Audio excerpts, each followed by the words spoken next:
কি হলো, কি করো? এই বালিশের কভার ছিঁড়ে গেছে, এই জন্য বালিশের কভার সেলাই করতেছি। কেন, বালিশের কভার তো মেশিনে দিলে তো বানাই দিত মানুষ।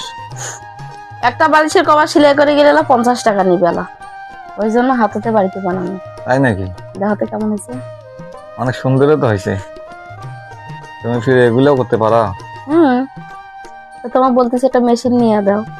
হাতে করলে না মেশিনে করে আনছো? হাতে করলাম, দেখবা? আমার তো বিশ্বাস হচ্ছে না এটা। আচ্ছা দেখো তুমি, এই যে দেখো, এই যে দেখো, এই যে তো এটা তো হাতের তো সেলাই দেখতেছি। দেখছো, এটা হাতে করছি। আর বালিশের কভারটা তো অনেক সুন্দরই হয়েছে। এই যে মেশিনে হলে আরো ভালো হইতো। মেশিন নিয়ে দিলে করতে পারবা? হ্যাঁ পারবো, কেন পারবো না। সবকিছু সেলাই করতে পারো? হুম, মার কাছে সব শিখছি। আচ্ছা, সমস্যা নেই, আমার কাছে টাকা হোক, আমি একটা মেশিন নিয়ে দেবো তোমাকে। সত্যিকার নিয়ে দিবা তো? হ্যাঁ, কেন বিশ্বাস হয় না? না, কেন, অভাবী সংসার, কিভাবে বিশ্বাস করি? তুমি এরকম কাজ করতে পারো, আমার তো কোনো বলোই নাই।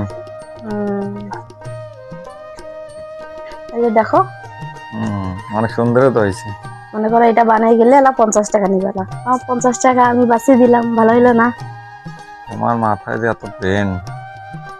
এই যে দেখো, হয়ে কত গেল। সুন্দর।